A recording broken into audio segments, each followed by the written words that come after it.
سلام هموطنان عزیز، بینندگان به نهایت گرامی. این برنامه ما موافق درخواست شما تهیه گردیده است.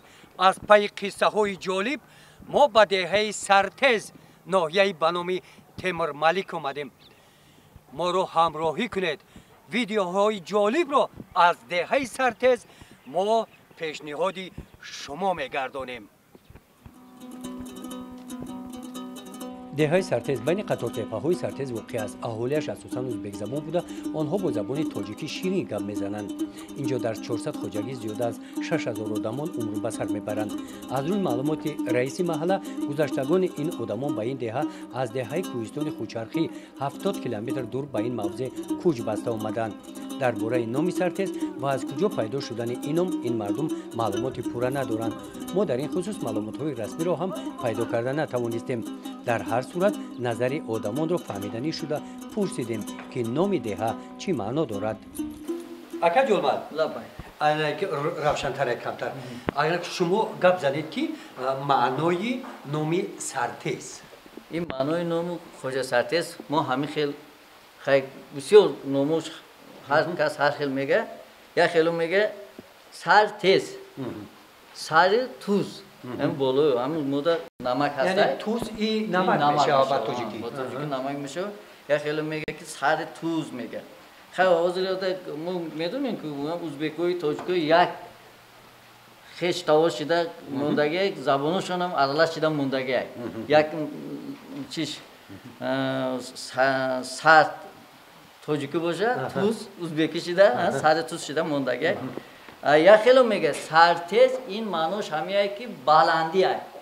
یک ازبکی خطی یک چوبی بلندی دا جو گرفتگی همین جو دا همین بزرگور کجا سرتیز بزرگور استودگی همین نمکش دنیا دا میگه همین تاریخ دا میگه دا 20 سال همین استفاده بودن ممکن میگه.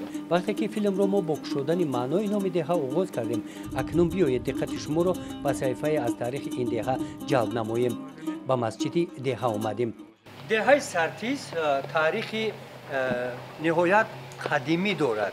گواهی این گفته های من شاهد دلیل آن این بینای مسجد است که کی این بنا ساخته شده است در اینجا کسی یاد ندارد. بینای مسجد سرتیز حقیقتا تاریخی است. عیناً همین گونه بینای مسجد را ما در دهه پوشیان مابین ناحیه واسه و دهه لنگری ناحیه مومن آباد دیده بودیم. داخل بینای هر سه مسجدها یخیل ساخته شدند. ستون‌هایشان هم همرنگ هستند. از این خلاصه کردن ممکن است که بینای مسجدها را یک استا ساخته است. انا این ستون و بالای انا این خانه مسجد انا خیلی چوب‌های مخصوص چوبی چنار بفیرم. اینا خودش علاقه گویی است که تاریخی قدیمی دارد. مختصر درباره همین مسجد شما یادداشت و خاطراتتون گپ زنید از کی همین مسجد؟ این مسجد ما مایلش حضرتمون نمیدونن که این کی تشکیل شده است. وقتش بودیم میگه که همین مسجد بود میگه. لیکن همین چوش همش از حوالین نیک برزگاه قطع آورده بوده است. همین که یک استو بوده است که همین استو سه جدا مسجد کرده است. سرتیز در مسجد کرده است.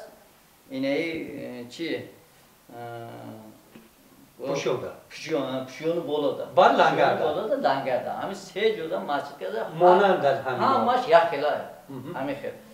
خیلی تاریخش همین خیلی گذشتگیه. اکنون درباره امروز دهه سرتیز از مکتب شروع میکنیم.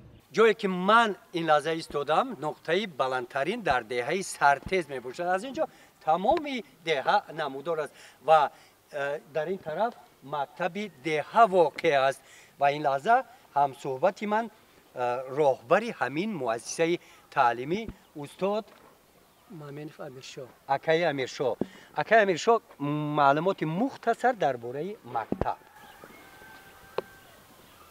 در اینجا ما ایستادیم که این دهه سرتیز می باشد. در دهه سرتیز مکتب مؤسسه تحصیلات میان رقم 14 را شما اینا حاضر ایستادیم. مکتب سال سرشویش 1930 سال ساختگی. این هم در همینجا ایستادیم. کرپسی که مکتب کهنه در اینجا با ایستادگی جو مکتب اون اینجا بود. ای بینوی نو کی ساخته گه؟ ما اینایی بیدایی که اینا سال 79 ساخته گیان. انا این بینای نو را با طریق حشر مکتب نو را ساختن. مکتب نو 2008 سال ساخته با استفاده داشتن.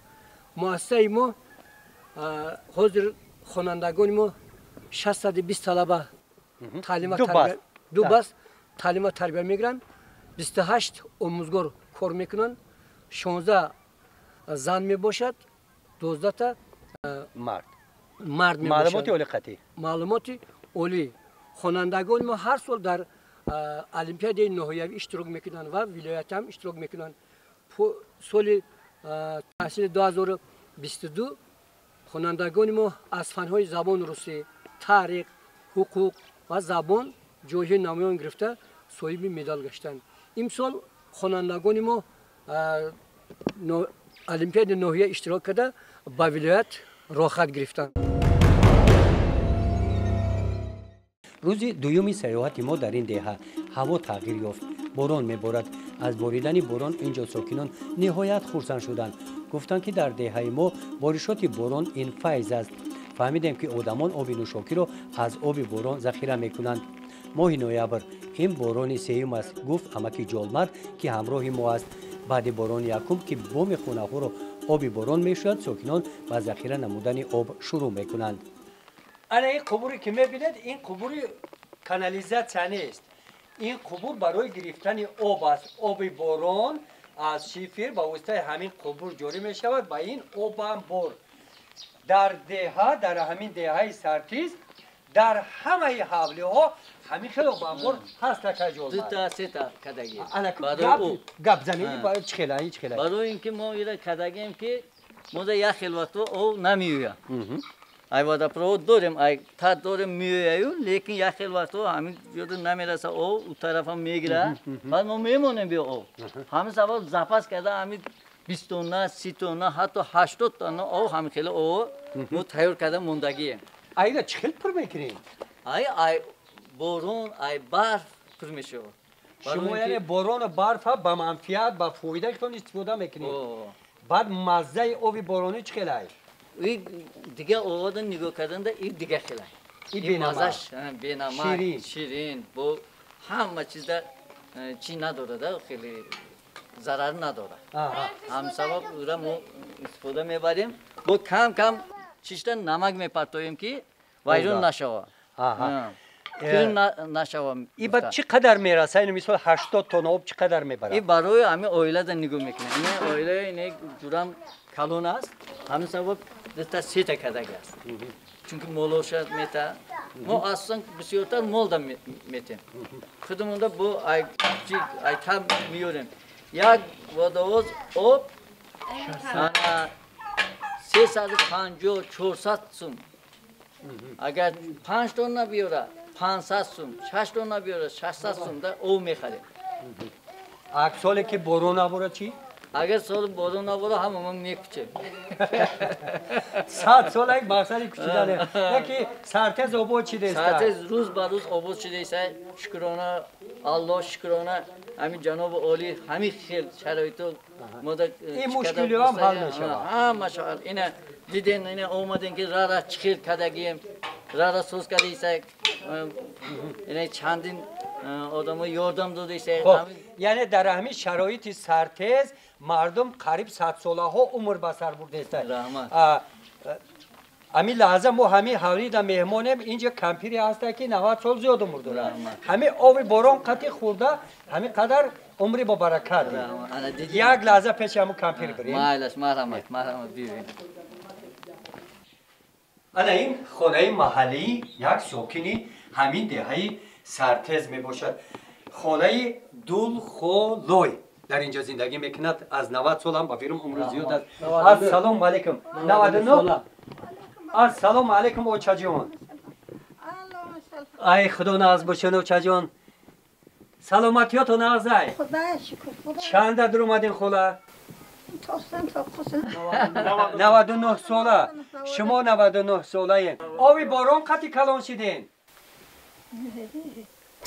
ما چگم داشتی نه اینه یا Çagan ha o çikolata çagan bu. Çagan bu da. Evet şifır ne bu? دیگه چگم بود همه تا بند میکندن بند خطه او میگفتن Ya kilometre, Çil metre bu da. 5 metre.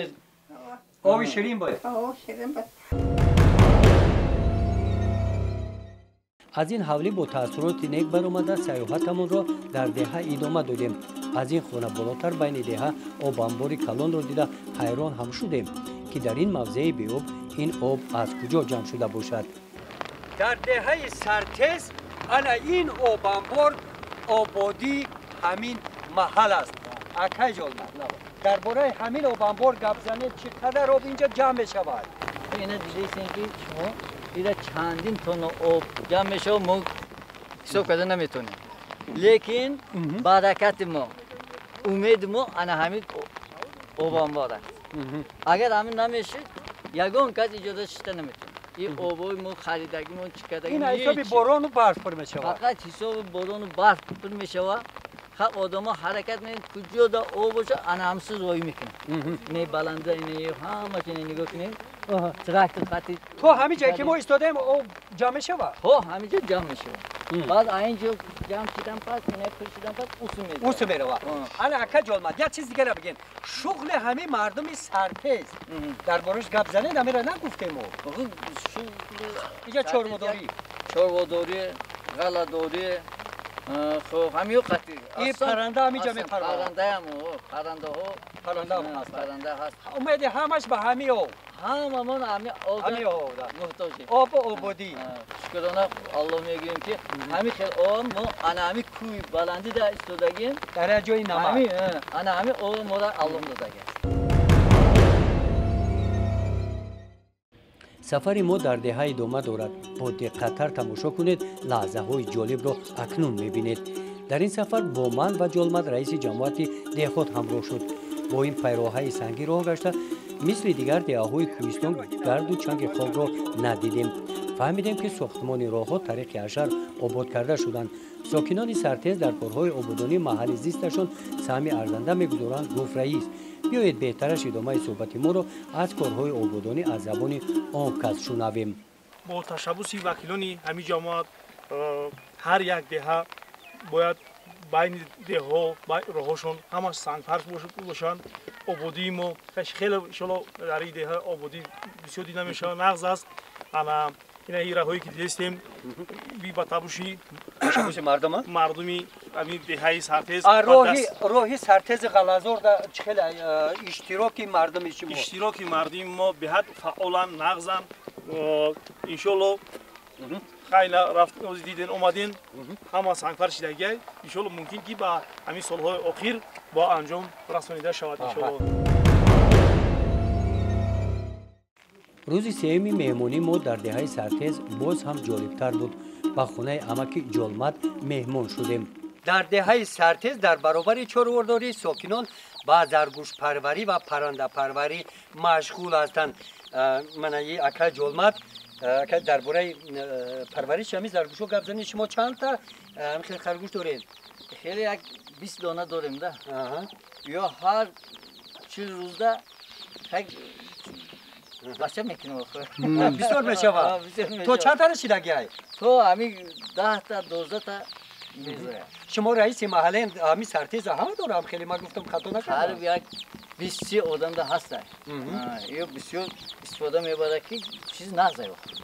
چی نزده؟ تیز بسیار میشه و گوشتش یگون کسر ده چی ضرر نداره. یک گوشت پرهیزی هست؟ پرهیزی هست.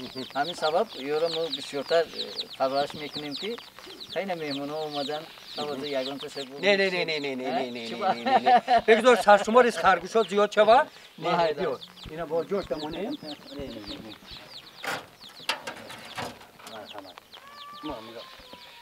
برا جانور زندگی کر. بیام چیدم. در این سفر اپا و خواهران ما را با یکی از طعام‌های مردمی معمولی برادران ازبک زبان ضیافت دادند. این طعام را غلمندی میگویند. نگاه کنید. یکی از طعام‌های مردمی عنعنوی فصل زمستان یعنی فصل سرما در سرتز این طعام غلمندی هست، یعنی با نام غلمندی نام برده می شود. من امروز زنان دهه سرتز همین طعام تیار کرده ایستادن. اپا جان اول شما خودتان شناس کنید، نام تو چیه؟ نام من قزلرگل. اپای قزلرگل. همین طعام غلمندی را از چی تیار میکنند؟ این شما تیار کردید. شما گپ زنین درباره همین کار. این ما خربزه میکنیم، خربزه را غلمندی میکنیم، قاقندک میکنیم، کشول میکنیم، قاق میکنیم. یعنی می خربزه قاق کردگی. خربزه قاق کردگی. این را در دیگ میجوشونیم. همین خربزه قاقندک در دیگ میجوشونیم. در دیگ میجوشونیم، کف میجوشونیم، تیار میکنیم. این خمیر را در دیگ میپزیم، جبقه میکنیم. جبقه میکنیم میپزیم این خمیر رو مونه. این خمیر را میپزیم؟ این را در دیگ میمونیم، جبقه میکنیم میپزیم. بروغن؟ کم در روغن میریزیم کنی دیگ دار چسبونده پخته گرفته پیچونده موندن میگیریم. این قوق نشوه گفته بعد این را پاکیزه میکنیم پلاتین سقطی این را میشکیم بالاش در روغن میریزیم پیش مهمانا میمونیم.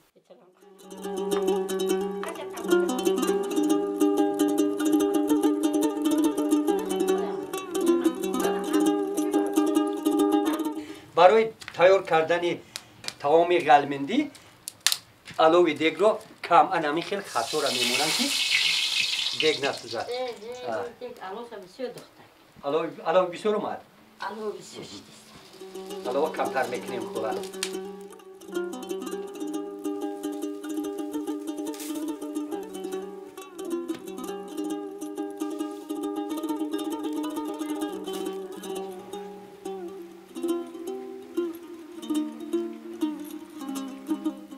برای تیار نمودن غلمندی انا که جوقا اینا جوقا بگن تیار شد اکنون غلمندی را تیار میکنی. مرحمت بجون. همی سمونا. انا اکنون برای تیار نمودن غلمندی ما کروسر میکنیم. اینجا در این چینی شیره هنمین قاقندک خربوزه و اینجا روغن است. انا اکنون اپا جون شما گپ زنه که چیکار میکنین اکنون اینا؟ اینا ما غلمندی ای توجکا قرطو میکنن. توجکا زمستان قرطو میکنن. ما در زمستان نمی غلمندی میکنیم. انا وظیفه ما همین در زمستان یکم نان کنیم. بادام رو همسایه را خیرات میکنیم. برف یکم. اینا نانی برف یکم شد نانی کلان میکنیم. غلمندی میکنیم. همسایه را همه را خیرات میکنیم. نان کده میکنیم. شما را ما فهمیده باید دنگره اومدیم. ما آدمی دنگره اونجا قرطو میکردن. اینجا اومدیم؟ اینجا غلمندی کلی شده غلمندی میکنیم. حالا قروت ها خوبه یا غلمندی؟ غلمندی زوره. ای قرطو ده. چاجیکا ده قرطو زوره. غلمندی زوره. ای غلمندی چی زوری دوره؟ اینا قاقندک میجوشونیم. اینا شیره قطعی میجوشونیم. اینا روغانی زغیر میریزیم. روغانی کوزی این زغیره یا؟ این روغانی زوتیه. این زوتیه میریزین؟ زوتیه میریزیم. مسکه میکنیم. روغانی گوسپند او میکنیم میریزیم. جای همین روغن ده؟ جای همین روغن ده. کسی چی خیلی بخواهد ما همه خیلی تیار میکنیم میمونه دیشی مهمانه ده. هر قروتاش هم خوبه غلمندیش هم خوبه. هر دوش هم خوبه. آدمش که باشه. باشه. اگر نباشه چی؟ بدنش بدنش کنده. بدنش پرد.